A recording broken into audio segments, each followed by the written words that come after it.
ವರ್ಷಗಳ ನಂತರ ಬಂತು ಮಾಯಾಯೋಗ. ಈ 3 ರಾಶಿಗಳ ಜನರು ರಾಜರಂತೆ ದರ್ಬಾರ್ ಮಾಡಬಹುದು. ವರುಣ ಗ್ರಹ ಸುಮಾರು 13 ವರ್ಷಗಳ ಕಾಲ ಒಂದೇ ರಾಶಿಯಲ್ಲಿ ಇರುತ್ತದೆ. ಅಂತಹ ಪರಿಸ್ಥಿತಿಯಲ್ಲಿ ವರುಣ ಗ್ರಹವು ಒಂದು ರಾಶಿಯನ್ನ ಪೂರ್ಣಗೊಳಿಸಲು ಸುಮಾರು 164 ವರ್ಷಗಳನ್ನ ತೆಗೆದುಕೊಳ್ಳುತ್ತದೆ.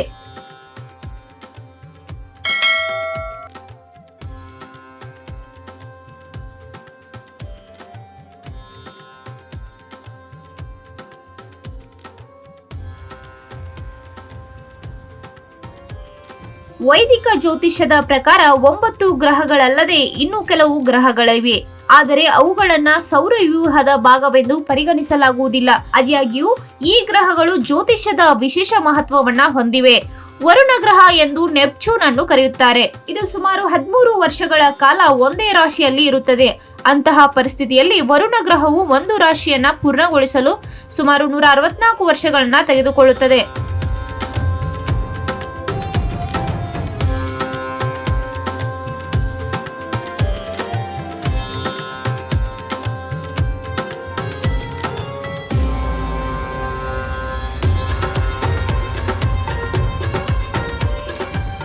ವರುಣನ ಸ್ಥಾನದಲ್ಲಿನ ಬದಲಾವಣೆಗಳು ಪ್ರತಿಯೊಂದು ರಾಶಿಯ ಮೇಲೆ ಕೆಲವು ಪರಿಣಾಮಗಳನ್ನು ಬೀರುತ್ತದೆ. ಮೀನ ರಾಶಿಯಲ್ಲಿ ವರುಣ ಮತ್ತು ಶುಕ್ರರು ಸೇರಿ ಮಾಯಾ ಯೋಗವನ್ನ ರೂಪಿಸುತ್ತಾರೆ.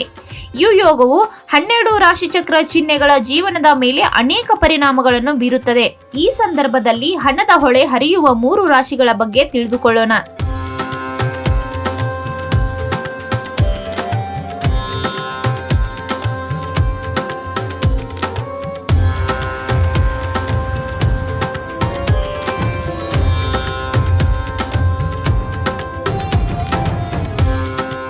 ಮೊದಲನೇದಾಗಿ ಕನ್ಯಾ ರಾಶಿ.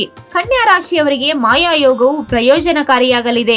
ಈ ರಾಶಿ ಚಕ್ರ ಚಿಹ್ನೆಯು 7ನೇ ಮನೆಯಲ್ಲಿ ವರುಣ ಮತ್ತು ಶುಕ್ರರ ಸಂಯೋಗ ನಡೆಯುತ್ತದೆ. ಅಂತಹ ಪರಿಸ್ಥಿತಿಯಲ್ಲಿ ಈ ರಾಶಿ ಚಕ್ರ ಚಿಹ್ನೆಯು ಜನರು ತಮ್ಮ ಜೀವನದಲ್ಲಿ ಹೆಚ್ಚಿನ ಪ್ರಗತಿಯನ್ನ ಕಾಣಬಹುದು. ಕನ್ಯಾ ರಾಶಿಯ ಬೆಂಬಲದಿಂದ ಆರ್ಥಿಕ ಪರಿಸ್ಥಿತಿ ಸುಧಾರಿಸುತ್ತದೆ. ಮದುವೆ ಕಾರ್ಯಗಳು ಯಶಸ್ವಿಯಾಗಲಿದೆ. ನೀವು ಹಣಕ್ಕೆ ಸಂಬಂಧಿಸಿದ ಕೆಲವು ನಿರ್ಧಾರಗಳನ್ನ ತೆಗೆದುಕೊಳ್ಳಬಹುದು.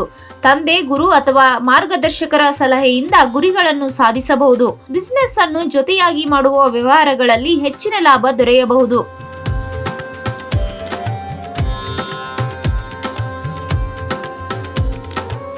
ಎರಡನೆಯದಾಗಿ ತುಲಾರಾಶಿ. ತುಲಾರಾಶಿಯವರಿಗೆ ಮಾಯಾ ಯೋಗವು ತುಂಬಾ ಪ್ರಯೋಜನಕಾರಿಯಾಗಿದೆ. ಈ ರಾಶಿ ಚಕ್ರ ಚಿಹ್ನೆಯಲ್ಲಿ ಶುಕ್ರ ಮತ್ತು ವರುಣ 6ನೇ ಮನೆಯಲ್ಲಿ ಸೇರುತ್ತಾರೆ.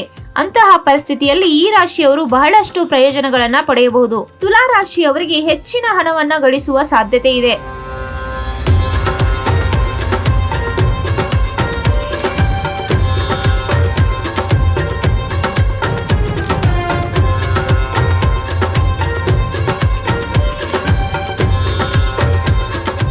ಸಹೋದ್ಯೋಗಿಗಳೊಂದಿಗೆ ಉತ್ತಮ ಸಂಬಂಧ ಇರುತ್ತದೆ.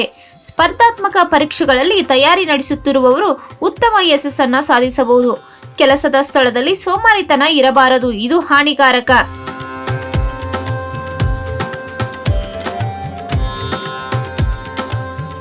ಮೂರನೆಯದಾಗಿ ಮಿಥುನ ರಾಶಿ. ಶುಕ್ರ ಮತ್ತು ವರುಣನ ಸಂಯೋಜನೆಯು ಮಿಥುನ ರಾಶಿಯವರಿಗೆ ತುಂಬಾ ಪ್ರಯೋಜನಕಾರಿಯಾಗಿದೆ. ಈ ರಾಶಿಯವರಿಗೆ 10ನೇ ಮನೆಯಲ್ಲಿ 2 ಗ್ರಹಗಳು ಸಂಧಿಸುತ್ತವೆ. ಅಂತಹ ಪರಿಸ್ಥಿತಿಯಲ್ಲಿ ಈ ರಾಶಿ ಚಕ್ರ ಚಿಹ್ನೆಗಳು ಕೆಲಸದ ಸ್ಥಳದಲ್ಲಿ ಉತ್ತಮ ಫಲಿತಾಂಶಗಳನ್ನು ಪಡೆಯಲಿವೆ. ಸೃಜನಶೀಲತೆ ಹೆಚ್ಚಾಗುತ್ತದೆ.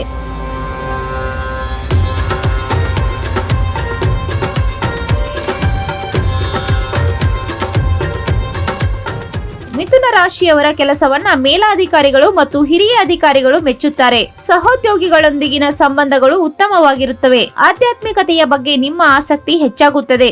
ನೀವು ಕೆಲಸದ ನಿಮಿತ್ತ ವಿದೇಶ ಪ್ರಯಾಣ ಮಾಡಬಹುದು. ರಫ್ತು ಆಮದು ವ್ಯಾಪಾರದಲ್ಲಿ ಹೆಚ್ಚಿನ ಲಾಭ ದೊರೆಯಲಿದೆ. ಒಟ್ಟಾರೆಯಾಗಿ ಮಾಯಾ ಯೋಗವು ಮಿಥುನ ರಾಶಿಯವರಿಗೆ ಅದೃಷ್ಟವನ್ನ ತರಲಿದೆ.